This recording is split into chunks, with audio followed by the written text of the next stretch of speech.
ਸ੍ਰੀ ਸਤਿਗੁਰੂ ਰਾਮ ਸਿੰਘ ਜੀ ਦਾ ਪ੍ਰਗਟ ਹੋਣਾ। ਬਾਬਾ ਜੱਸਾ ਸਿੰਘ ਜੋ ਕਾਰੀਗਰ ਸੀ, ਤਿਸਨੇ ਬੜਾ ਭਜਨ ਕੀਤਾ। ਰਾਮ ਦਾ ਔਰ ਸਾਧੂ ਸੁਭਾਅ ਕਾ ਸੀ। ਕਿਸੇ ਦਾ ਕੰਮ ਕਰਦੇ ਹੋਣਾ, ਜੇ ਹੋਰ ਕੋਈ ਆਣ ਕੇ ਕਹੇ ਜੀ ਮੇਰਾ ਕੰਮ ਕਰੋ, ਉਸ ਕਾ ਕੰਮ ਕਰਨ ਲੱਗ ਜਾਣਾ। खेत बीज आना, फिर खबर नहीं रखनी। सिंगनी रोज कहे कि तू खबर नहीं लैंदा है खेत दी। एक दिन गया खेत देखन, एक शरीर बरी बन के उठाउण लगा।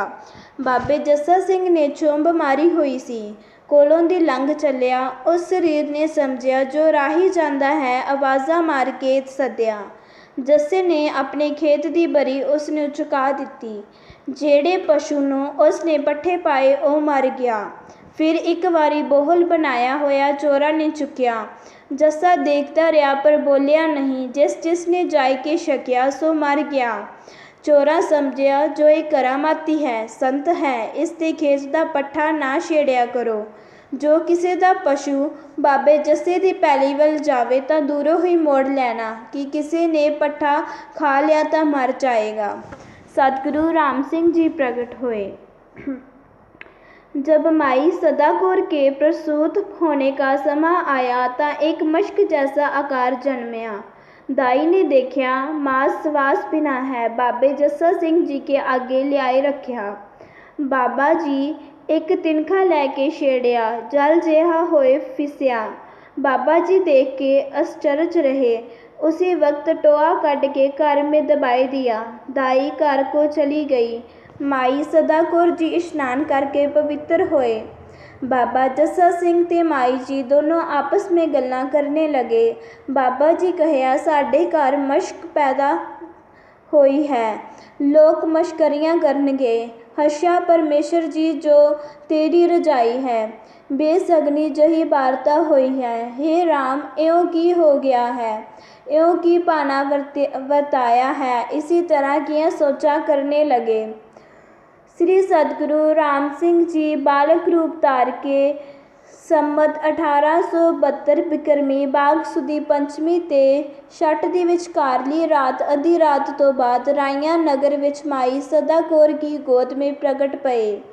माई कुदरत का रूप देख के आश्चर्य रही और प्रसन्न हुई। सुंदर स्वरूप देख के जानिया जो एओ आप परमेश्वर जी आए हैं, क्योंकि गर्भ में नहीं आए, निर्गुण ते सरगुण रूप धारिया है। माता सदा कौर जी बड़ी प्रसन्न हुई। बाबा जी भी देख के प्रसन्न होए।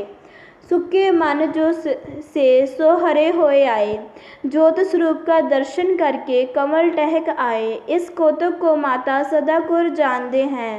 जान दुधी मुख में देन लगी, माई तां दुधी ना लई। बाबे जस्सा सिंह जी सुच्चा जल पर आंदा लेपन दे के धूप दिखाई के अर्ज की, गुरु नानक देव जी कृपा करो जो बाल दुधी लवे। दुधी सुच्चे जल नाल धोई तां लई, हर तरफ से खुशी होई। मुख वाक सो मुख जलियो, जित कहिया ठाकुर जोनी। होर सोलह कला संपूर्ण फलिया, अनंत कला होए ठाकुर चढ़िया। सो ठाकुर अविनाशी है, धरती ने जानिया मेरी बेनती सुन के आए हैं। मेरे भार को नविरत करेंगे, धर्म ते जानिया मेरी सहायता करेंगे। बड़ा कोलाहल होया, बड़ी खुशी की। देवते दर्शन को आए, चरना पर शीस निवाया ते आपो अपनियां पुरियां को गए। 14 लोकों में वधाइयां ते खुशियां होइयां। सुंदर स्वरूप देख के धीरज आई जाती है। खंडा ब्रह्मंडा की जोत सर्वव्यापी, कोट सूरज का प्रकाश। सूरज वंश के मालक बाडी वंश में आए अवतार धारिया है। लाल वांगू मूर्ति दमकदी है, शरीर में गंढ नहीं है, जैसे जियां को जोड़ते गंढा हन।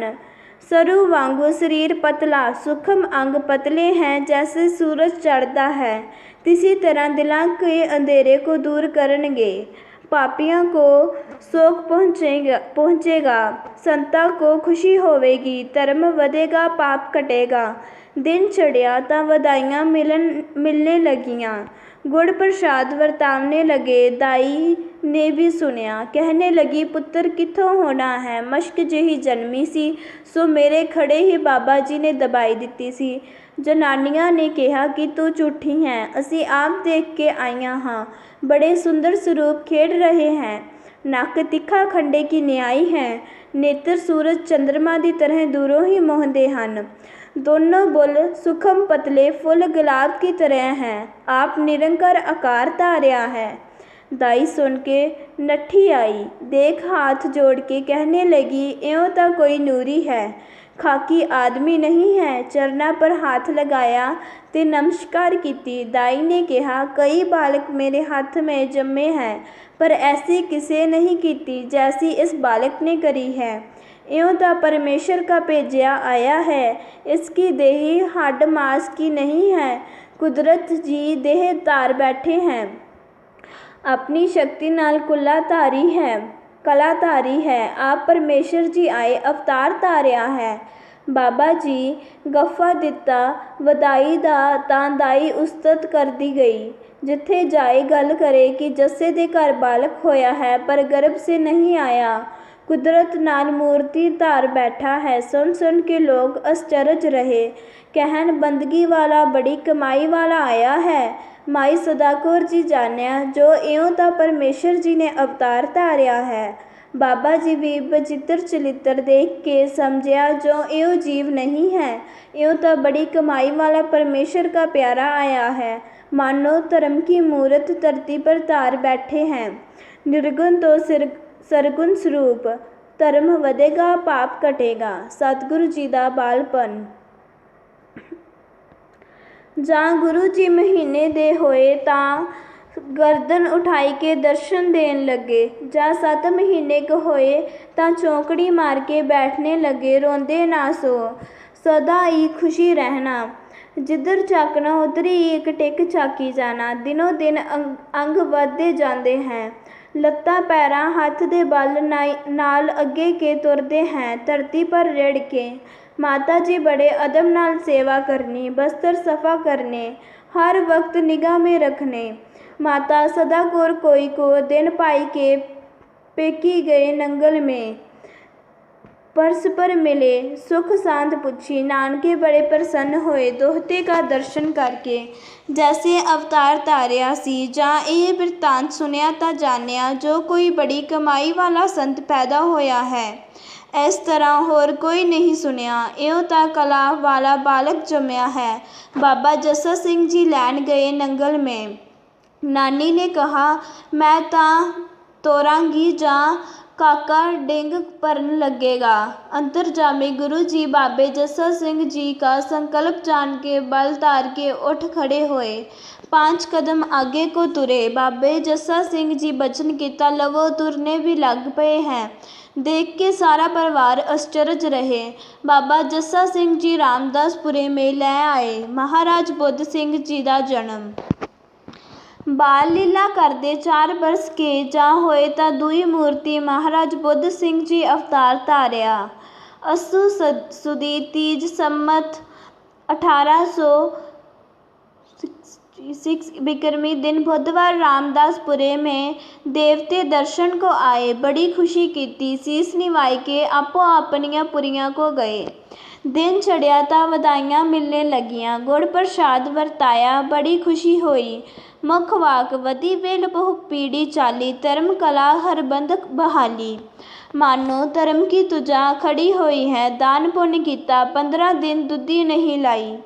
एक साध आया, उसने ऐसी दवाई नासका के रस्ते चाड़ी तां फिर दुधी लई। दिनों दिन अंग ਵਧਦੇ ਜਾਂਦੇ हैं। श्री अकाल पुरख ने दोनों मूर्तां धारियां हैं, धर्म ਵਰਤਾਵਨੇ ਨੂੰ, पाप हटावने ਨੂੰ।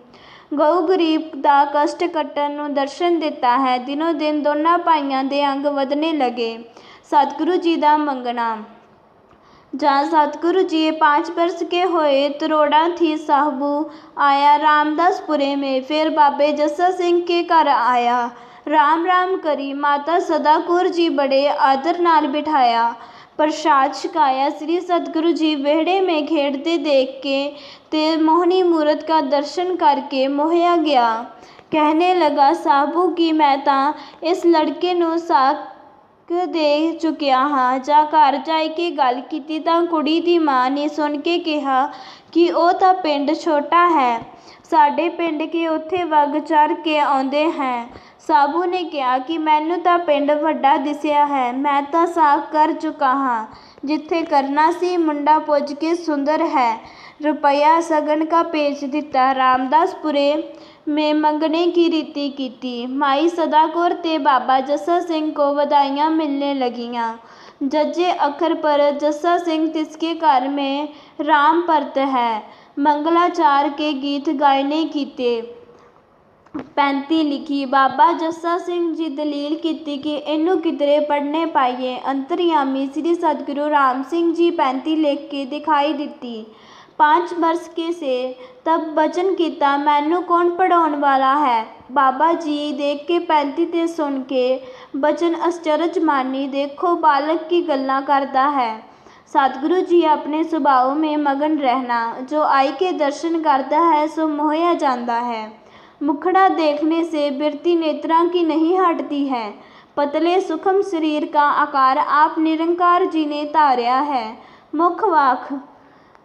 मुखवाक सूक्ष्म मूर्त नाम निरंजन, काया का आकार सो मूर्ति जोत श्री अकाल पुरख जी धारी है। व्याह श्री सतगुरु जी 7 बरसां के होए तां तरोड़ी जाए बेद रीति से विवाह किया। सर्ब देख के मोहे गए। देख के लोग माइयां बीबियां कहदियां हैं, ये मूरत रब ने आप धारी है, जेड़ा दर्शन करे उसनू लगदी प्यारी है। मंगलाचार के गीत गायन कीते। रामदासपुरे आए, बड़ी खुशी हुई। श्री सतगुरु जी के महल जस्सा जी घर में आए। माता सदा कौर को ते बाबे जस्सा सिंह जी को बधाइयाँ मिलियाँ। साधु बिरती 8 वरियां के होए तां जेड़ा बोला मुख से निकलदा है सो पूरा हुंदा है। किसी नाल बहुता बोलदे ना से। दोनों बालक देख के तेरज आई जाती है, मानो राम भरत जी दोनों भाई आए हैं। सूरज चंद्रमा वत चानन करनगे, दिलों का जो अंधेरा है सो हटावनगे। अकंत बैठ के भजन करना, चौंकड़ी मार के पदम आसन लाई के उत्तों दी चादर दी मुक्टी मार के समाधि लाई छड़नी। जो मुंडे हानके से उन्होंने सह उपाधियां करनियां। श्री सतगुरु जी छोटी अवस्था में हैं, संतां वांगू आसन लगाई के भजन करना। जब मुंडिया देखना तां बुल हिलदे हैं, तुरदे बैठते भजन करना। होर कोई गल किसी विहार दी ना करनी, हर वक्त ध्यान रूप रहना। जिसने दर्शन करना, देख के मुखड़ा मन मोहिया जाना। उसने जानना जो बंदगी वाला है, बड़े नविस्ते वाला है। जो बोला करते हैं सहज सुभाव ही सो पूरा हुंदा है। भैंसा चारण मुंडिया नाल चले जाना, रंबा हाथ में होना।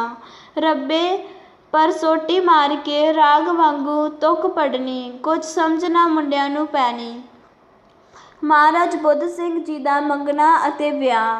महाराज बुद्ध सिंह जी 5 वर्ष के होए तां माधोपुर में मंगना होया। रामदासपुरे मंगने की रीति की।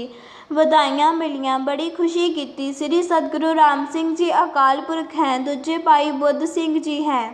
दोनों भाई मोहनी मूर्ता। 7 वर्ष के से महाराज बुद्ध सिंह जी माधोपुर में जाए विवाह किया बेद रीति से। कुड़मा नाल रस रीत रही बाबे जस्सा सिंह की। रामदासपुरे आए, महल साहिब कौर आई।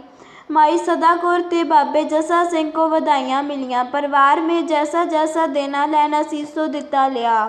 सतगुरु जी का स्वरूप। बाबा जस्सा सिंह खेती भी करते से, रंबा फाला की चढ़ते से। महाराज बुद्ध सिंह जी बाबे जस्सा सिंह जी के नाल काम कार करवाते हैं। श्री सतगुरु जी भजन बाणी करना